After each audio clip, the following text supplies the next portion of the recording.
Hello, everybody. Welcome to Stormy NYC. If you're in the room, you can see how stormy it is. If you're online, sorry, you're not here because it is monsooning outside. But that's why we brought Elan Gale here to cheer up our day, right, everybody? Yeah. Woo. You know, a social media sensation, a Bachelor producer, a published author. And now you have a new book called You're Not That Great, but Neither Is Everyone Else. Thank you so much for joining us. Thank you for having me. Of course. So let's talk about this wonderful book. Yes. What inspired you to write it? Because it's a different kind of self-help book. Yeah, it's actually helpful. Yeah. It doesn't just make you feel really good about how, because here's the thing, if you're really, really happy about how your life is going, that's good. That's wonderful. But then you're not reading self-help books. That's not really going to do anything for you. If you're not happy about how your life is going, what you need is a little bit of negativity, a little bit of introspection. You need to spend some time considering why you don't have the life you want so that you can actually maybe do something about it. The process of constantly being reaffirmed to feel good about yourself in every moment, it is stifling progress. Like, why would you try anything if things are fine? Yeah. Things are never fine. Never. Things are always bad. Life is bad and hard. Well, that's why I love this book, because it makes you feel like when life is bad, maybe life could be good if you just embrace the negativity in your life instead of always looking for the positive. I found it super inspiring, but how did you even come across this knowledge on your own, or did you create it yourself? Well, I think that it's actually inherent, and I think everybody in this room already knows this deep down inside. I don't think I have special, unique snowflake abilities or anything. I think that we're all like this, and I think that we're all wired to feel a bunch of different stuff.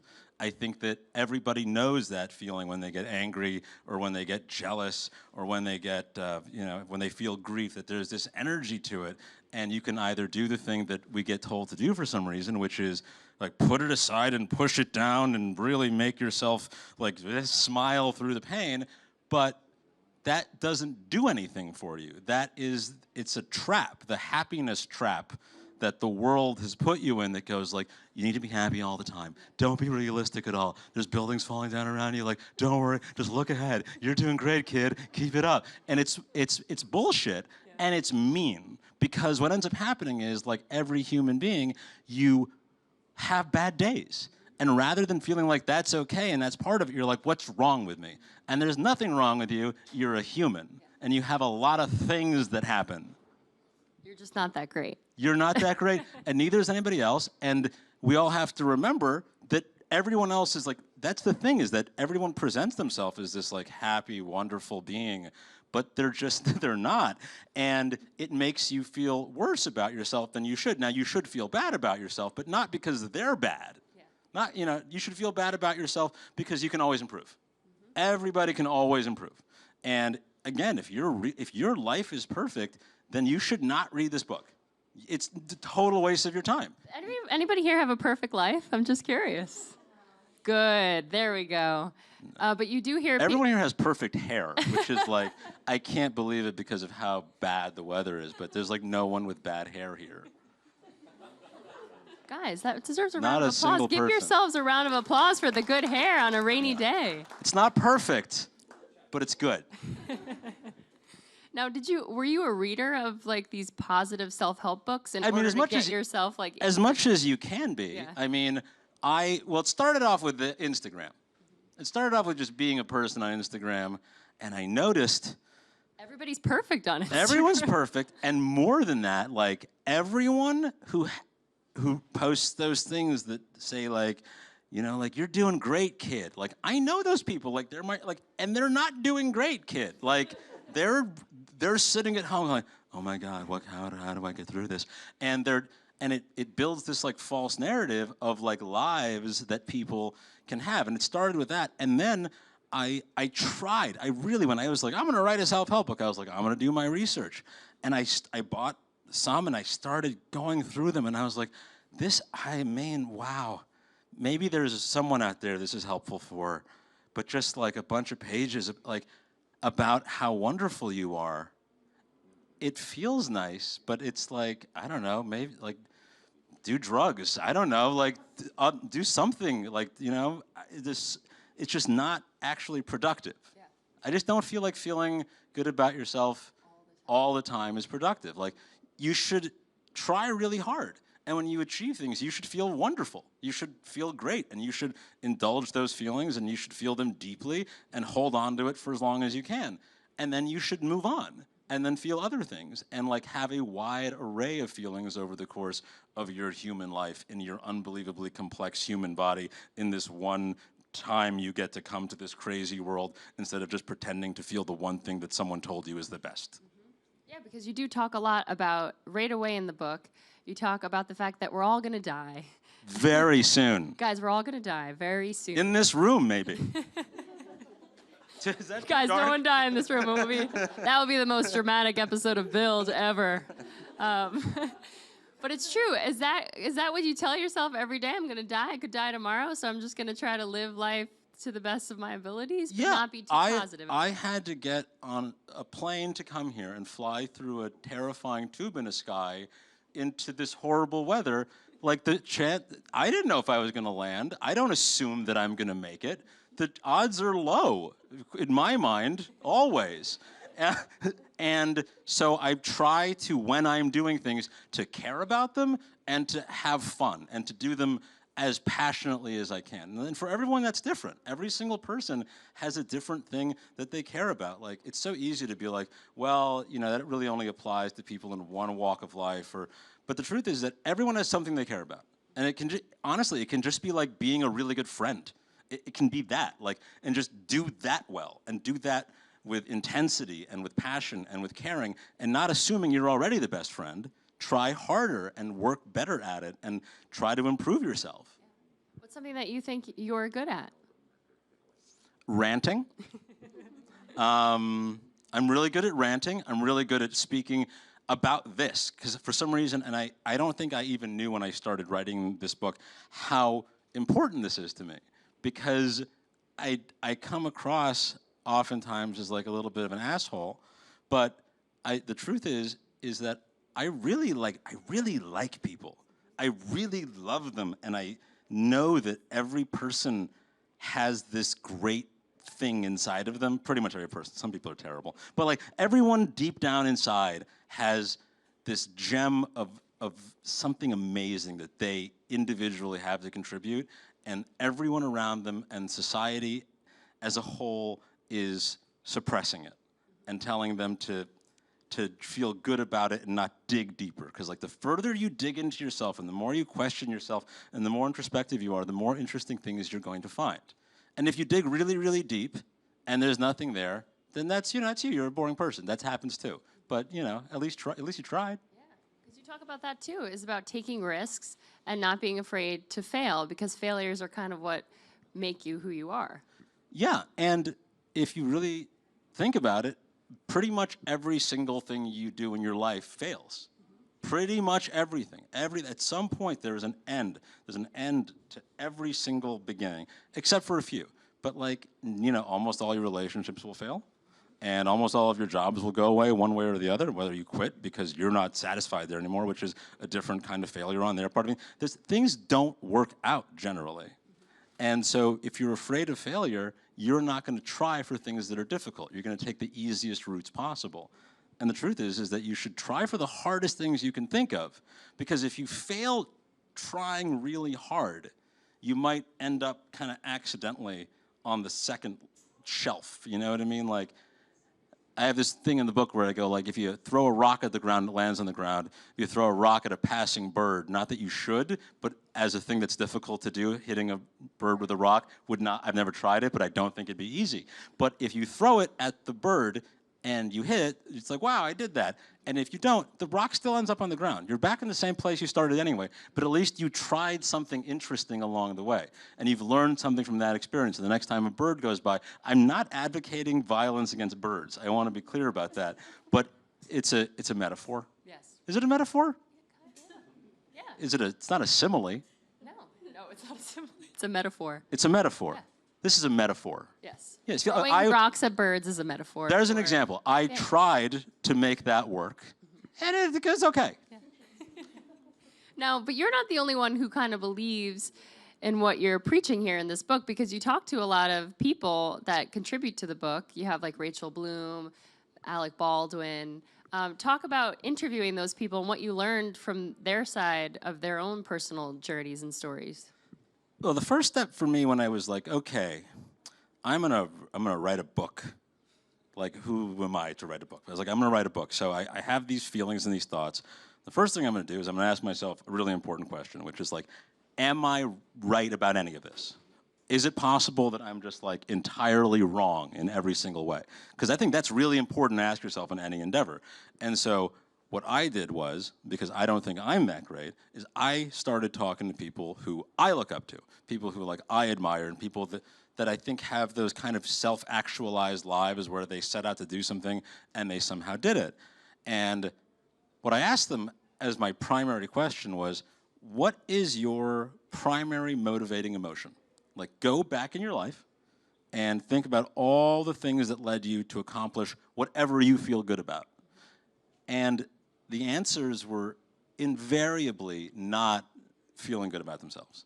They were invariably not contentment. They were desperation. They were fear. There were rage. There was vengeance and jealousy. There was a million reasons.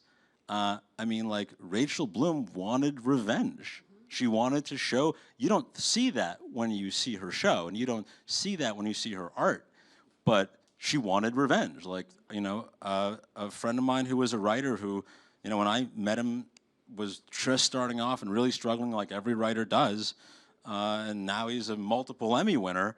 Like, that's a guy that just wanted to say F you to every single person that told him that because he was from Compton, he wasn't gonna be able to make it. And that ended up being this kind of theme that I couldn't find a person really who said that like self-satisfaction was their primary emotion, except for one person who said that in an email and said, I don't even want to talk your toxic energy. But everyone else felt that way. And I was like, you know, so it isn't just me. It is, and as I talk to people, I think that actually people, when they hear this, they feel a little less judged for not being happy all the time. They feel a little more understood, and that maybe that their feelings are not only like okay to have, but actually productive and positive. Because, I don't know, most people I know have hard days. And those hard days can either be kind of left to the side and wasted, or they can be used to try to like be thoughtful and improve your situation, whatever it is. What was your motivation for getting to where you're at today? Because you do talk about, you know, how you had a tough time in school. You talk a little bit about when your mom got sick and all kind of things that kind of brought you to who you are today.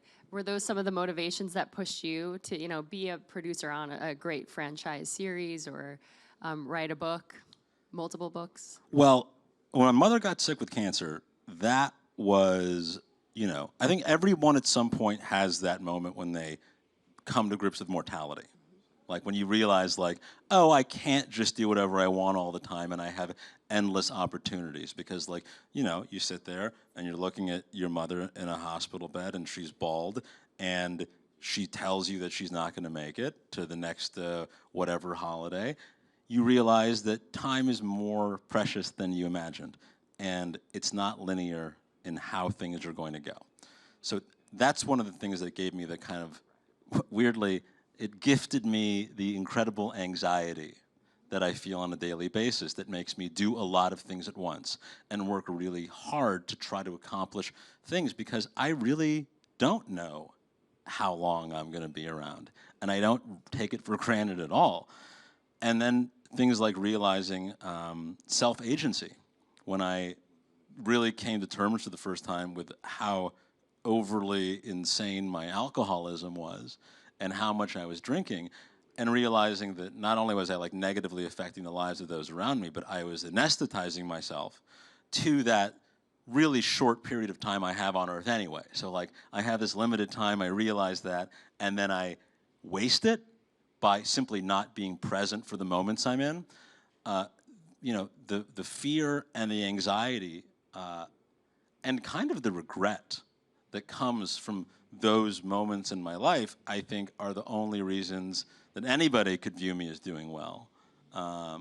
Because I feel those things constantly and on a daily basis, and I use those forces to try to find tiny little 5 to 10 second reprieves.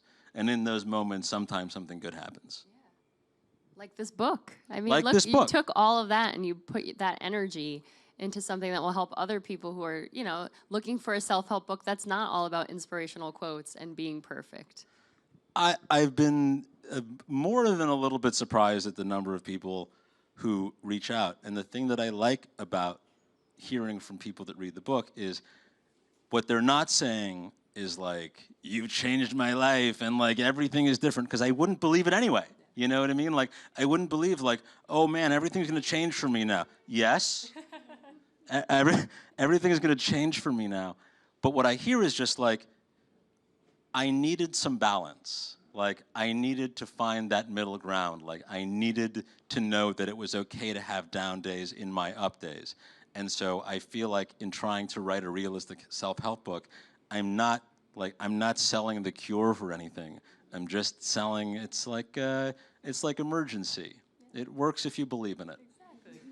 I love emergency. I love emergency. And I know, I don't know if this is wrong to say, but like, I don't believe that it works, but I use it twice a day because I'm afraid of dying. And I feel like somehow I will have curtailed death with tiny packets of emergency. I mean, you talk about emergency and death a lot, and how you're afraid to fly, but you're a producer on a show where you get to go all over the world and explore. Is that something that kind of motivates you, or motivated you to kind of get involved with a show like The Bachelor? You get your own adventure every time. No,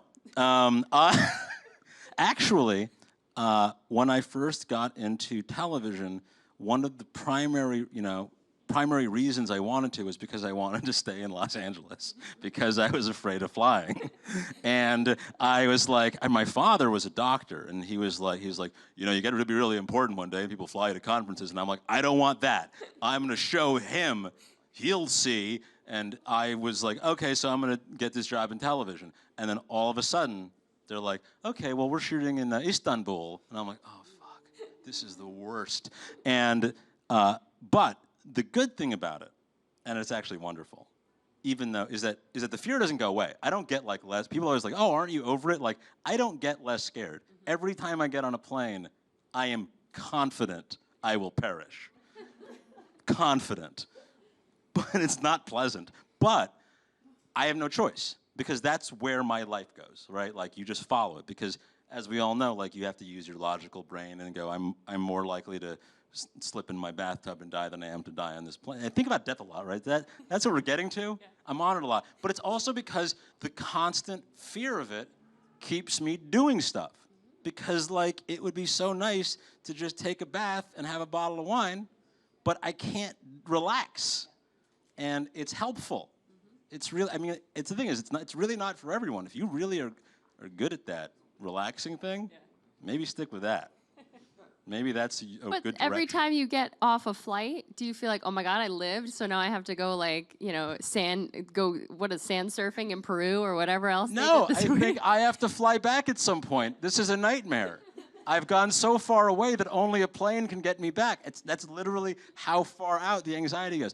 But everything I do, like I go, because I will die on the plane flight back, I'm gonna enjoy the hell out of this. Yeah. Like, I'm gonna eat that ceviche in Peru and not worry about food poisoning, because, that'll happen anyway. Yeah.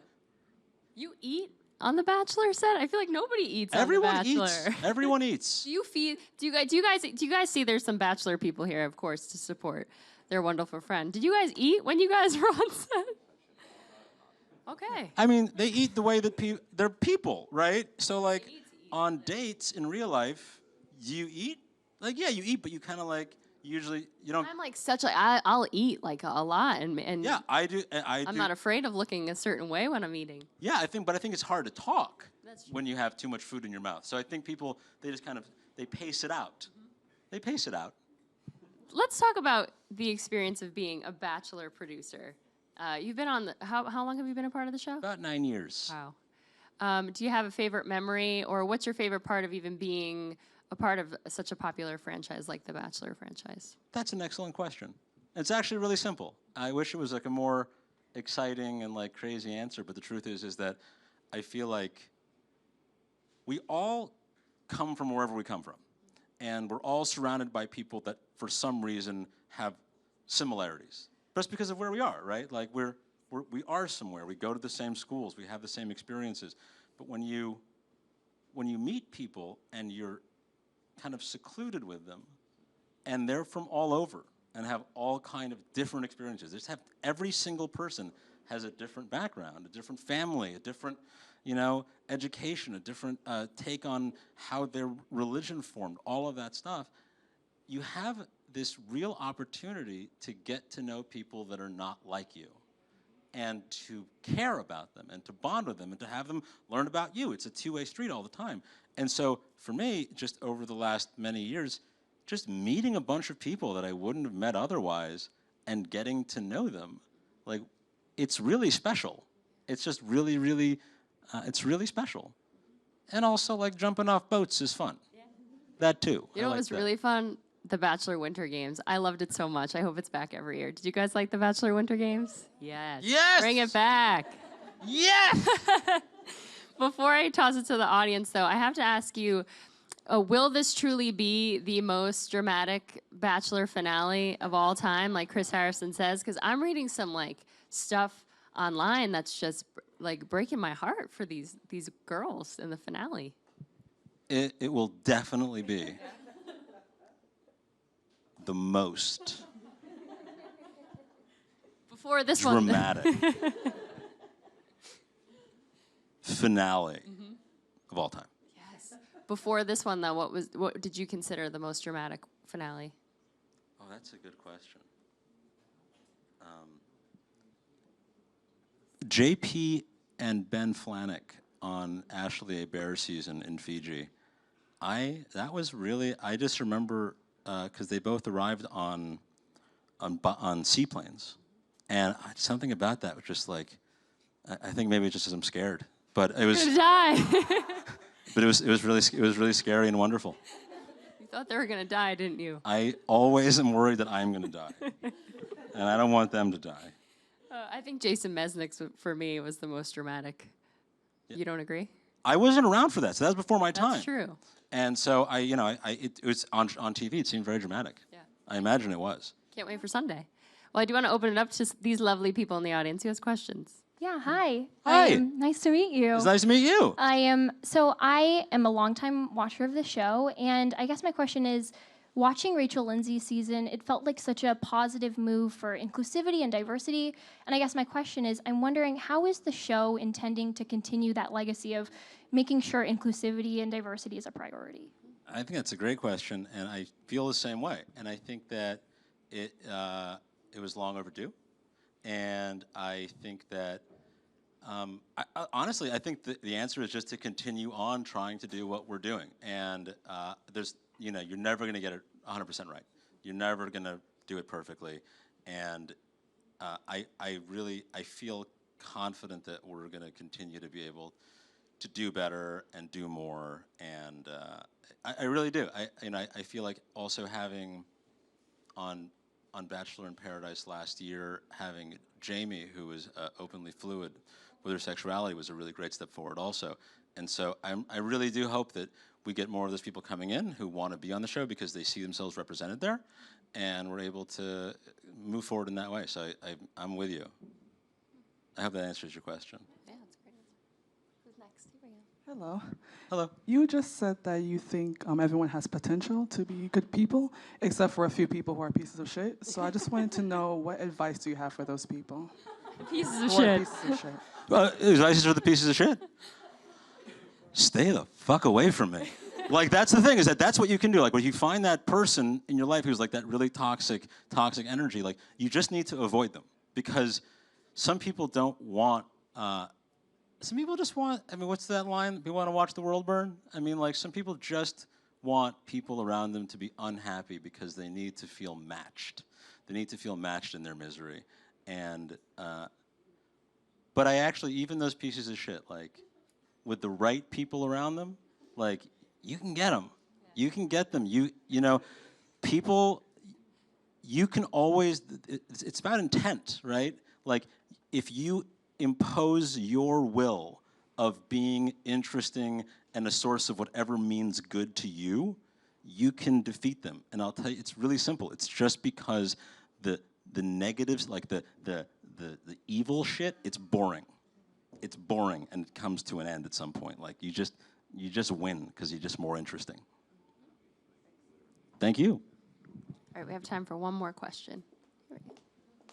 Hi. Hi. Our last question is going to be an online question from Sadie. She wants to know, what would be your advice for college students trying to break into the television industry as producers or as book writers? It's such a good question, and the answer is do everything. Like, just do everything. Like, if somebody asks you to come on their film set and hold a boom, do it. If somebody asks you to paint a mural in the background of something, do it. Just do stuff, because no matter what you think you want to do with your life, I don't think anyone really knows. And every time you do something, you're going to learn something. And you just need to do shit and just say yes and don't be tired. And look, everyone around you is working 100 hours a week to get what you want. So work 101 hours and care a little bit more. And also, along the way, actually try to have fun, because when you have fun, you will figure out the things that actually make you happy. Or not happy, but interested at least. Thank you. Well, the book is out now, right? And The book is out. And how It's much does out. it cost? It only costs $12.99? It costs like $12. Guys, you gotta buy That's like this half an book. avocado toast in this city. Exactly. You can't even get a latte for $12.99 these Yeah. days. Guys, pick up this book. It's really great. And The Bachelor finale airs on Monday. Thank you so much for being here. Thank This has you. been fun. Thanks, guys. Thank you guys. You guys are very nice.